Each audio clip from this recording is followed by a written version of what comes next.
बिस्मिल्लाहिर्रहमानिर्रहीम। अस्सलाम वालेकुम व्यूअर्स, आज की मार्केट रिकैप वीडियो के साथ इरफान अमान आपकी खिदमत में हाजिर। आज हमने इंडेक्स में एक सेल ऑफ देखा और इंडेक्स ने 404 पॉइंट्स की कमी के बाद 41,195 के लेवल पे क्लोजिंग दी है। व्यूअर्स, कल की वीडियो में भी आपको सेंसिटाइज किया था कि एडिशनल टैक्सेशन मेजर्स और आईएमएफ प्रोग्राम में जो अनसर्टेनिटी है उसकी वजह से मार्केट में एक नेगेटिव सेंटिमेंट क्रिएट हो सकता है। तो आज के दिन हमने देखा कि इन्हीं दो फैक्टर्स की वजह से प्रिडोमिनेंटली जो मार्केट है उस पे हमने एक सेल ऑफ देखा है। तो व्यूअर्स, कल के लिए मार्केट का क्या हमारा एक्सपेक्टेशन है? तो कल के लिए आपने एक चीज़ जहन में रखनी है कि मार्केट का जो एक क्रिटिकल लेवल है वो 41,000 का लेवल है। जैसा कि इस चार्ट पे आप देख सकते हैं कि यहाँ पे मार्केट का एक मेजर सपोर्ट है, और अगर ये लेवल ब्रेक होता है तो वहाँ से मार्केट फिर मज़ीद डाउन साइड की तरफ जा सकती है। नो डाउट छोटी छोटी स्पोर्ट्स अवेलेबल है 40,800 40,500 के लेवल्स पे, लेकिन यहाँ से अगर इंडेक्स ने इन लेवल्स को तोड़ा तो फिर एक प्रोबेबिलिटी स्ट्रांग हो जाएगी कि इंडेक्स मज़ीद जो है डाउन साइड की तरफ जा सकता है। तो व्यूअर्स, कल के दिन के लिए आपने अपना जो स्टॉप लॉस रखना है वो 41,000 के लेवल पे अपनी ट्रेड्स का स्टॉप लॉस रखिए, और उसके साथ साथ आपने सीमेंट सेक्टर पे ख़ास फोकस रखना है। आज के दिन में भी हमने देखा कि जो सीमेंट सेक्टर है वो थोड़ा-सा अगेंस्ट द मार्केट ट्रेंड चला है, और सीमेंट सेक्टर ने अपनी पोज़ीशंस को थोड़ा-सा होल्ड किया है। इसमें इतनी बड़ी डिक्लाइन नहीं आई है।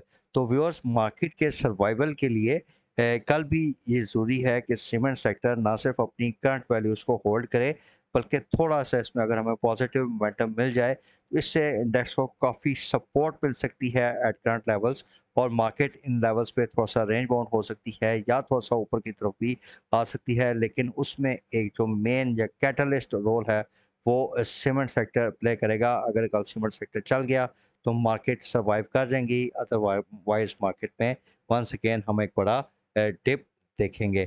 अब व्यूअर्स, बात करते हैं आज के कुछ मेन गेनर्स और लूजर सेक्टर्स की, जिसमें commercial banks, oil and gas, technology, fertiliser, तमाम जो मेजर सेक्टर्स थे उनमें हमें सेल ऑफ नज़र आया है। वॉल्यूम्स मुसलसल जो है इंडेक्स में ड्राई अप होते जा रहे हैं। इसके अलावा अगर हम पोर्टफोलियो इन्वेस्टमेंट में देखें तो आज के दिन हमें म्यूचुअल फंड्स की तरफ से काफ़ी हैवी सेल ऑफ नज़र आया।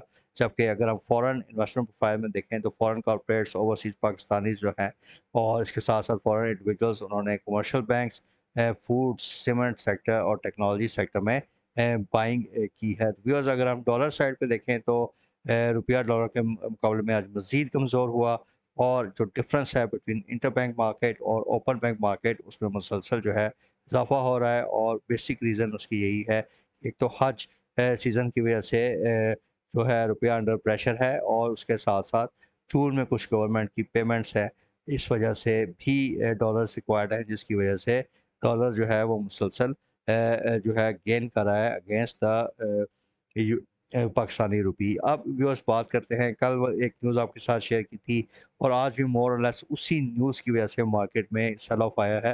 एंड दैट न्यूज़ इज़ के government is planning to impose a tax of 5 to 7.5% on undistributed reserves।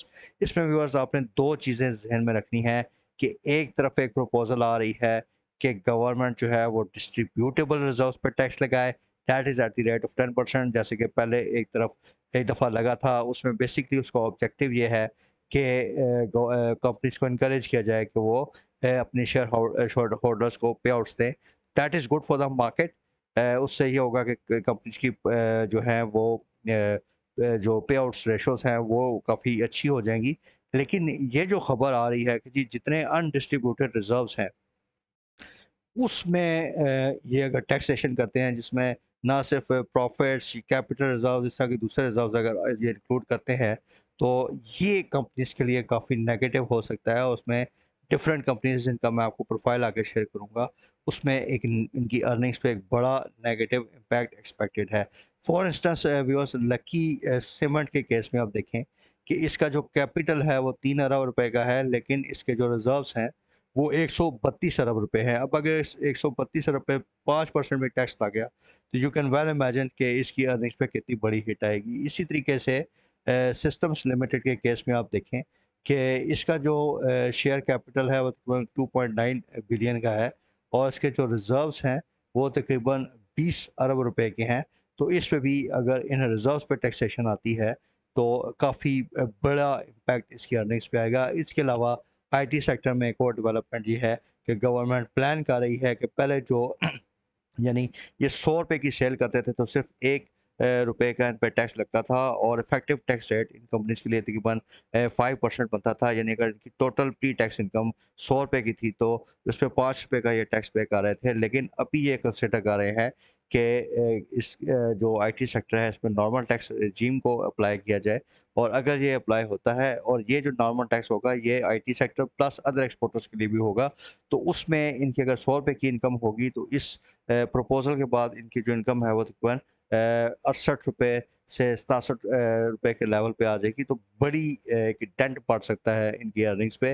That is why हम देख रहे हैं कि पिछले चंद दिनों में खास तौर पे सिस्टम्स में हमें एक नेगेटिव मूव नज़र आ रही है। व्यूअर्स मूविंग ऑन, इसी तरीके से एक और कंपनी आपके साथ शेयर करते हैं जैसा कि हब पावर कंपनी है। आपने एक और चीज़ भी ध्यान रखनी है कि जितनी भी पावर सेक्टर से रिलेटेड कंपनीज हैं इनमें भी जो कैपिटल रिजर्व्स हैं और अनडिस्ट्रीब्यूटेबल रिजर्व्स हैं, एक्यूमुलेटेड प्रॉफिट्स हैं वो काफ़ी ज़्यादा हैं। तो इस सेक्टर पे एक मेजर इम्पैक्ट आएगा अगर ये प्रपोजल गो थ्रू होती है और उसके साथ साथ रिफाइनरीज में भी इसका नेगेटिव इम्पैक्ट है।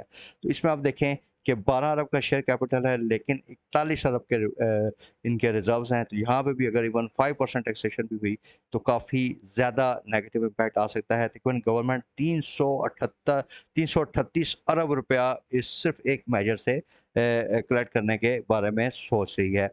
इस तरीके से व्यूअर्स आईएमएफ के प्रोग्राम की भी आज न्यूज़ है कि इसमें मुसलसल डिले हैं और बजट तक इसमें कोई हमें पॉजिटिव डेवलपमेंट नज़र नहीं आ रही है और इसके साथ साथ हमारे इससे हमारा जो डिफ़ॉल्ट रिस्क है ये काफ़ी ज़्यादा इंक्रीज़ हो रहा है। ये कल हमने आपके साथ एक डिटेल वीडियो में शेयर भी किया था।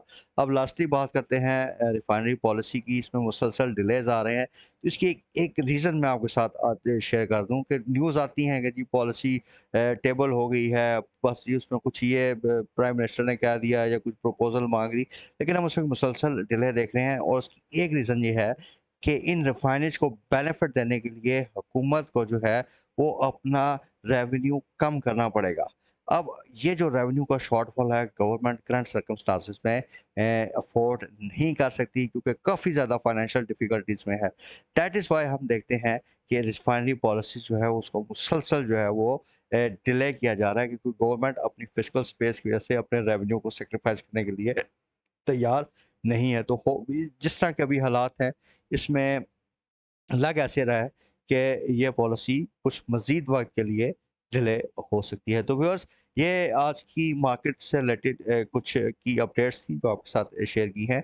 कल के दिन आपने एक तो इंडेक्स को मॉनिटर करना है प्लस थोड़ा-सा सीमेंट सेक्टर को देखिएगा और अपना स्टॉपर जो है वो 41,000 या 40,900 के लेवल पे आप लगा दें। अगर यहाँ से मार्केट्स गिरती हैं तो फिर ऑब्वियसली मार्केट में मज़ीद डाउनफॉल आ सकती है। तो व्यूअर्स वी डू होप कि इस वीडियो में जो इन्फॉर्मेशन आपको प्रोवाइड की है वो आपकी ओवरऑल इन्वेस्टमेंट डिसीजन मेकिंग में हेल्पफुल साबित होगी।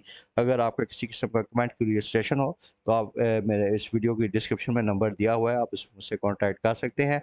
इसके साथ साथ व्यूअर्स बड़ी मेहनत के साथ और बड़ी कवरेज के साथ हमारी टीम जो है आपके लिए ये वीडियोस प्रिपेयर करती है। तो तमाम हमारे लिसनर्स और व्यूअर्स से गुजारिश है कि अगर आपको हमारी ये कवरेज पसंद आए तो आपने हमारी वीडियोस को अपने हल्का अहबाब में ज़्यादा से ज़्यादा शेयर करना है।